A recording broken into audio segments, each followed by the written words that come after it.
Tell the spectator you have an envelope here with a single playing card inside of it that you placed in there 2 weeks ago. Give the deck to the spectator, tell her to give you a number between 1 and 10. Let's say she says 4. Deal down 4 cards for me right there.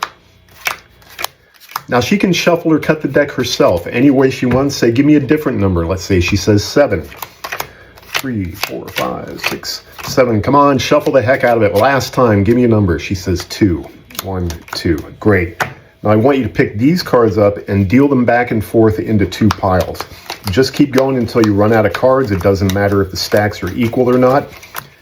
And now finally, last choice, you can point to this card or this card. Let's say she points to this one here. Now remind her what just happened. She did the shuffling, the cutting, the dealing. She picked the numbers. At the end of the day, she picked this card. She could just as easily have picked this card. She could have dealt any other card out of anywhere in the deck. But remember the envelope? It has a single card inside it and nothing else. They can examine this envelope if they want to. Do you think it's possible that 2 weeks ago I already knew we'd be dealing with the 8 of hearts? Because I do. Guys, get yourself a deck of cards and take out 2 cards for me. That would be the King of Spades and the 8 of Hearts. Put those on top of the deck. Look at your spectator and say, give me a number from 1 to 10. As soon as she names a number, give her the deck and say, deal down that many cards for me. Let's say she says 4. So she deals down 4 cards. Those first 2 cards that she just dealt are the King of Spades and the 8 of Hearts. They're on the bottom of that stack right now. Tell her she can shuffle or cut as much as she wants. Give you a different number from 1 to 10, say 5. She can shuffle and cut again. You can do this with different people too, by the way, not just one spectator. One last time, give me another number. She says 2. Now, somebody picks up these cards and deals them back and forth into 2 piles. And because the 8 and the King are on the bottom right now, they are going to be the last 2 cards dealt. One of these is the King, one is the 8. I don't know which is which yet. The spectator then gets to pick which one of these 2 she wants. Let's say she wants this one right here.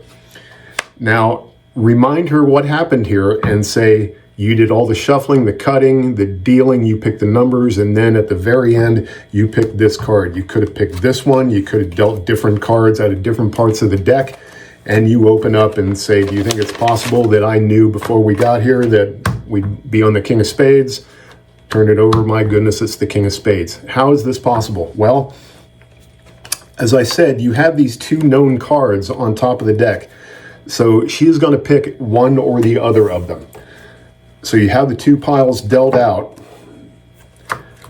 You know that one has a King on top and one has an 8 on top. When she picks one, move it out. Now go through the whole process. Remind her what happened, how impossible this is. She did everything herself. You just sat here and watched while she did the shuffling, the cutting, the dealing, picked the number, picked this card. And now say, well, you could have picked this card just as well. The 8 of Hearts. Now you know for a fact this is the King of Spades. Keep going. You could have picked one of these cards. You could have shuffled differently, named a different number. So how did I have a King in here and not an 8? Well, fact of the matter is I had both.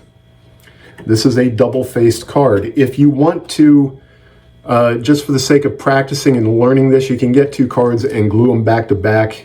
If you're going to do this up close and personal for people, I strongly suggest you get real double-faced cards. You can get these on Amazon. You can get a whole deck of them for like less than 10 bucks.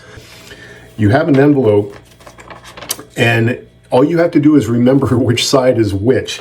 I always put it in so that the red card, whatever it is facing up along with the flap like that. So I know if I just open the flap, I will pull out the red card. What if she names the black card? Well, just turn it over and pull out the black card. The envelope is always examinable. I have never, ever, ever had anybody reach for this because it's obviously a single card. There's more heat on the envelope than there is on this card. They want to see if there's another card in here or if it's a trick envelope of some kind or whatever.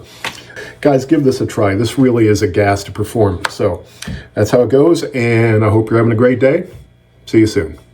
I do. Stop it! Bravo, Joe. That's it for now. Thank you very much.